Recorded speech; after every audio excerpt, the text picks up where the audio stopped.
Thank you for joining me today, you guys, for our chapter book story time here at the Caribou Public Library. We are starting a new book today. I'm excited. This is called The Saturdays. It is written by Elizabeth Enright, and it's part of a quartet. It's not a trilogy, which would have 3 books, but it has 4 books in it. This is the first one called The Saturdays. All right. So we're going to go ahead and get started today. Chapter 1 is called Saturday 1. Let me get these glasses on here. Oh, I can see. Saturday 1. It would have to rain today, said Rush, lying flat on his back in front of the fire. On a Saturday. Certainly. Naturally. Of course. What else would you expect? Good weather is for Monday, Tuesday, Wednesday, Thursday, Friday, and rains for Saturday and Sunday, and Christmas vacation and Easter. Oh, Rush, do stop grousing, said Mona, turning a page peacefully. She wasn't even listening to what he said. All she heard was the grumble in his voice. But it isn't enough just to have it plain rain, continued Rush in the same tone. Oh, no. Today, it has to go and be a sousing, slopping, pouring, wet kind of rain that you can't do anything about, not even if you put on a lot of truck like rubbers. He was quite right. It was a very wet rain. It plinked and splashed and ran in long curly streams down the skylight. The windows were speckled and running, and occasional drops even fell down the chimney and hissed in the fire. All the city sounds that could be heard above the rain were wet sounds. A long whish of passing automobiles, damp clopping of horse hooves, and the many voices, deep or high or husky, that came hooting and whistling out of the murky rivers at either side of the city. It is disgusting, agreed Randy wholeheartedly from the trapeze where she was sitting.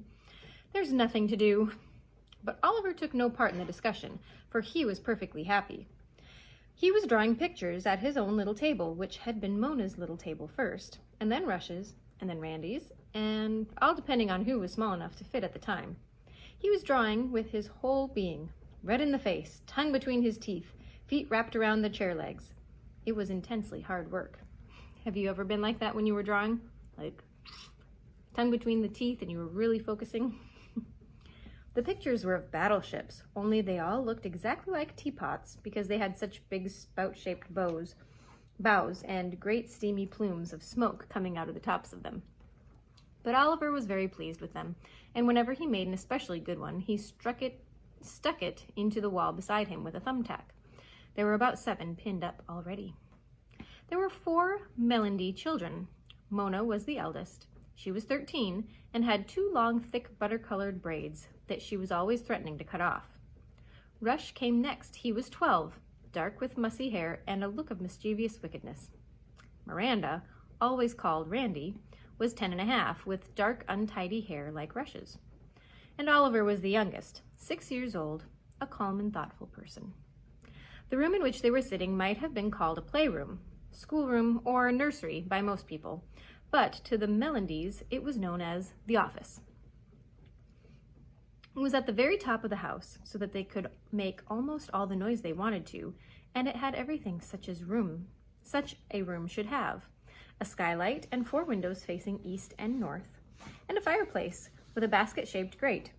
The floor was covered with scarred red linoleum that didn't matter, and the yellow walls were encrusted with hundreds of indispensable objects: bookcases bursting with books, pictures both by the Melody children and less important grown-up artists, dusty Indian war bonnets, a string of Mexican devil masks, a shelf of dolls in varying degrees of decay, coats and hats hanging on pegs, and leftover decorations from Mona's birthday party, and other articles too numerous to mention. In one corner of the room stood an old upright piano that always looked offended for some reason, and whose rack was littered with sheets of music all patched and held together with Scotch tape. Here's a picture of the room. Can you see? That looks like a really fun place to be, doesn't it? In addition to various chairs, tables, and toy cupboards, there was a big dingy sofa with busted springs, a blackboard, a trapeze, and a pair of rings. It was all that was all, but I think you will agree that it was enough. The Melodies seemed to go on and on collecting precious articles that they could never bear to throw away. The office was their pride and joy, and what it lacked in tidiness, it more than made up for in color and comfort and broken-down luxuries, such as the couch and the piano. Also, it was full of landmarks. Any Melody child could have told you that the long scars on the linoleum had been made by Rush trying out a pair of new skates on Christmas afternoon in 1939, or that the spider-shaped hole in the east window had been accomplished by Oliver throwing the milk of magnesia bottle, or that the spark holes on the hearth rug had occurred when Mona tossed a bunch of Chinese firecrackers into the fire just for fun. Melody history was written everywhere. "There's that leak again," said Rush in a tone of lugubrious satisfaction. Look that one up. Lugubrious. "It's getting bigger than it was last time even. Boy, will Cuffy be burned up." He lay staring at the ceiling. "It's a funny shape," he remarked, "like some kind of a big fat fish. And there's lots of other old dried out leaks that have funny shapes. I can see a thing like a heart and a thing like a baseball mitt and a kind of lopsided Greyhound bus." You missed Adolf Hitler, though," said Randy, thumping down off of the trapeze and laying on the rug beside him. "See up there? That long, fadey line is his nose, and those two little chips are his eyes, and that dark place where you threw the plasticine is his mustache." "I'm going to throw some more plasticine and make it into George Bernard Shaw," said Rush. "Who's he?" inquired Randy. "Oh, a man with a beard," said Rush. "I'd rather look at him than Hitler." Mona put her book down. "George Bernard Shaw is a playwright," she said. "My heavens, don't you know that? He wrote a play called St. Joan, all about Joan of Arc, that I'm going to act in someday. I'll bet that's why you were walking around your room holding the curtain rod out in front of you yesterday. You had kind of a moony expression, and you kept talking to yourself. I thought to myself, she's gone goofy at last." Rush shook his head and laughed appreciatively. But Mona didn't get mad. She just flapped her braids and said, "I wish you'd stop spying around. Getting so that there's no place I can practice my acting except in the bathroom." All the Melodies knew what they were going to be when they grew up. Some of them were going to follow several professions. Mona, of course, had decided to be an actress. She could and did recite yards of poetry and Shakespeare at the drop of a hat. Randy was going to paint pictures and be a dancer. Rush was going to be the best pianist in the world, and a great engineer as well. The kind that builds suspension bridges and dams and railroads. Oliver was going to be an engineer too, but he was going to be the kind that drives trains. It was nice to have all that settled. Meanwhile, they got along very pleasantly, just being children. It was sad that they had no mother, but they did have father, and he could not have been improved upon as a parent. And there was Cuffy, dear Cuffy, who was housekeeper, nurse, cook, and substitute mother, grandmother, and aunt. She couldn't even imagine the house. One couldn't even imagine the house without her in it. She had always been there, and it seemed as though she always would be. Her real name was Mrs. Evangeline Cuthbert Stanley, but ever since Mona, at 18 months, had solved the problem with Cuffy, she had been called nothing else. She was fat in a nice, comfortable way, fat enough to creak and puff when she went up and down the stairs, but not so fat that she had no lap to sit on. She had a nice, comfortable face, too, wrinkles and round cheeks and teeth as regular and gleaming as the white keys on a piano. Late at night, if you had a stomachache or a bad dream and woke Cuffy up to tell her about it, she looked different, though still nice. Her front hair was all curled up in little snails on the top of her head, while her back hair hung down in a big gray mare's tail. Her face looked rather fallen in, and she spoke distantly as though inside a cave, because there on the floor beside her bed you could see all her beautiful white teeth grinning in a glass of water. Cuffy ruled the house, and it was an extensive domain. So she had dentures. She took her teeth out at night and put them in a cup in water. So she didn't sound very clear when she tried to talk in the middle of the night. Besides the office on the top floor, there was the storeroom. Between the office and the storeroom, as on every floor, there was a bathroom. This one served as a sort of laboratory. In it were bowls of tropical fish, Oliver's turtle, a bathtub full of damp clay, and a medicine cabinet stacked with jars of finger paint. A great whoosh of raffia hung over the towel rack. On the next floor below were Father's and Rush's 2 rooms, and below that, Mona and Randy shared a room, as did Cuffy and Oliver. The living room was on the first floor, and so was Father's study, where through the closed door you could almost always hear the pecking and chiming of his typewriter. The kitchen and dining room were in the semi-basement, and still below them was the real basement, where the furnace lived, precious as the heart in the human body. It had to be watched tenderly, fed at regular intervals, cranked, shaken, and relieved of its coal gas. It was all taken care of by Willie Swapper, who came in by the day and who always referred to the furnace as she. "I got her wide open," he'd tell you on a cold night, or "Say, Cuffy, she'll be needing a couple tons stove coal tomorrow. Next day, tell a boss." Or oftener still, with a knock on Father's study door, "Say, Mr. Melendy, the furnace, she's on the fritz again." This would be followed by an exasperated sound from Father. Once he said, "Okay, Willie, call in Mr. Yellen. But the next time she acts up, I'm going to replace her with a good dependable oil furnace, maybe gas. This way, it's like being married to an Italian opera singer. Tell her I said so." All the Melendy children had their own jobs. They each had not one, but several. For instance, they made their own beds, took weekly turns at cleaning the office, all except Oliver, of course. And the cleaning had to be thorough. Under Cuffy's eagle eye, there could be no nonsense such as sweeping things under things, or shaking the mop out the window, or dusting only where it showed. It had to be well done. In addition to these, there were the special jobs.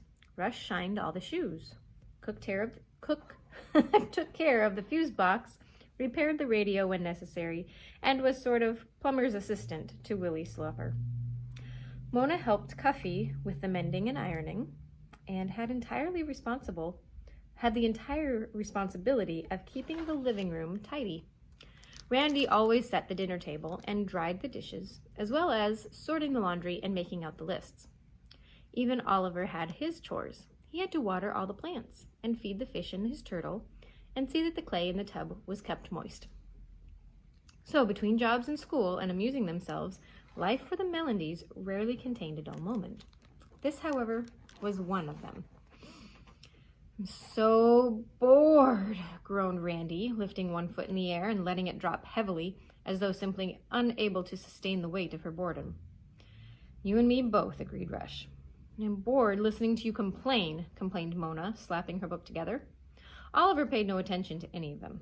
"Why don't we play something? Parcheesi or something," suggested Mona. "Oh, Parcheesi," scoffed Randy. "Well, you used to like it. Then how about making something out of clay or drawing? Or we might do a play." "Clay's dreary on a wet day, and I'm tired of drawing, and it's no fun being in plays with you, Mona, because you take all the leading parts. And Rush and I are only the fathers and mothers, or the maids, or the policemen, or something." "Oh, all right, you're impossible." Mona retired to her book. "Why don't you read?" "I've read everything," said Randy, which wasn't true, but she enjoyed being difficult. It was a novelty. "The radio's busted again, I suppose." "I could fix that," said Rush, and he got up. But instead, he went to the piano and stood there, one hand in his pocket and his other hand skipping over the keys, jigging out a neat, precise little tune that they all knew. "And for heaven's sake, don't play Bach," ordered Randy. "It's so jumpy for today." Rush slung his leg over the piano stool and sat down. With both hands, he began to play slow, deep chords that fitted together into a wonderful, dark, mysterious music.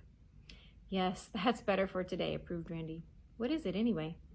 "Bach," said Rush, without turning his head. "Just shows how much you know about music." "Not an awful lot," admitted Randy humbly. "Not any," said Rush. He played another bar. "Not many people your age do, though," he added kindly. "Gee, I wish I had enough money to go to Carnegie Hall and hear something good. Schnabel or somebody." "You got your allowance today," said Mona. She could read and listen at the same time. 50 cents isn't enough," said Rush. "And besides, I need some shoelaces and a new writing pad, and I owe a dime to a guy at school." Randy sat up on the hearth rug and stared into the fire. There was one little pitiful pale blue flame among all the golden ones in the grate. "I have an idea," she said slowly. Mona went on reading. Rush went on playing. Oliver went on drawing his 14th battleship. "I think I have a good idea," repeated Randy patiently, and they looked over at her. "Well," said Mona, her finger in the book. "Let's start a club," suggested Randy. Oh, look at all the clubs we've had already, said Rush. The Mystery Solving Club, the Tropical Fish Collectors Club, the Help Cut Down the Electric Light Bill Club. Whatever happened to any of them? They were all the same. Mona was always president, and we never had more than 2 meetings. But this one will be different, persisted Randy. Listen, Rush, each of us, except Oliver, of course, gets 50 cents allowance every Saturday. Now, you want to go to Carnegie Hall and hear some music. Mona wants to go to a play. I want to see those French pictures Father was talking about. Every single one of those things costs more than 50 cents. Now, what I was thinking was this. We're all old enough to be allowed to go out by ourselves, except Oliver. If we promise to be careful and not get run over or talk to people or anything.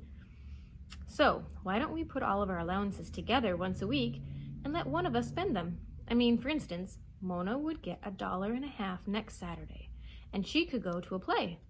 Then, the next week you'd get it, and the week after that, it would be my turn. See? Only one rule would be that we couldn't save it or just spend it on things like candy or a movie. We have to do something really good with it, something we've always wanted to do. Say, it's not a bad idea at all. Rush looked excited. We could pool our resources. That's what it's called, pooling your resources. Gee whiz, that would mean $1.50 for each of us. If we pooled our resources, we'd have to ask Father, said Mona. Oh, he'd say yes. He believes in children being independent. We'd have to ask Cuffy. Well, if we asked Father first and he said yes, Cuffy would say yes too. You know she would. What about shoelaces and pads and the dimes that we owe? Mona meant to find every flaw in the plan before she was won over. There are always things like that. We'll just have to be careful, replied Rush. And there's always the pig if necessary. They all looked at the big painted Mexican pig bank on the bookcase. He was full of undigested pennies and nickels. So far, nothing had ever justified emptying him. I couldn't bear to break him, mourned Randy.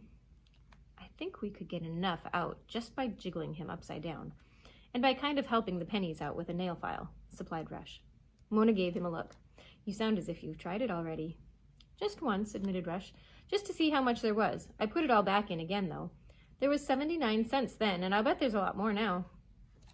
I don't know, Randy. Mona was beginning to look excited. Maybe it is a good idea. Good? It's swell, boasted Randy happily, but we have to think of a name for the club. We could call it the Pig If Necessary Club, suggested Rush. Or the Pooled Resources Club, said Mona, with a withering glance. Why not just the Saturday Club? That sounds like a lot of dressed-up grown-up ladies listening to Tchaikovsky, objected Rush. Let's see. I know. We can call it the Independent Saturday Afternoon Adventure Club. In front of people, we can speak of it by its initials. Isaac. I-S-A-A-C. Get it? It sounds like the name Isaac, and nobody will ever catch on. Oh, Rush, I think that's really good, cried Randy enthusiastically, and even Mona was forced to agree. I want to belong, said Oliver unexpectedly, in a loud, firm voice. Belong? But, darling, you're too young, said Mona. You won't be allowed to go out by yourself for at least 4 years. And you only get 10 cents a week, Rush reminded him, a little unkindly. Oh, that's all right, persisted Oliver doggedly. I can go out with Cuffy. I'll give you my 10 cents each week, so I won't be able to spend it. And then when it's my turn, you can each give me my 10 cents back. Then I'll have 4 dimes, and I can go to the dime store and get a whole set of field artillery. Rush looked at him in awe. Not bad figuring for a kid your age. He turned to Randy. I make a motion we let him join.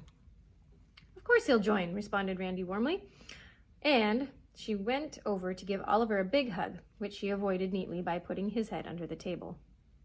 Listen, said Mona, looking a little self-conscious.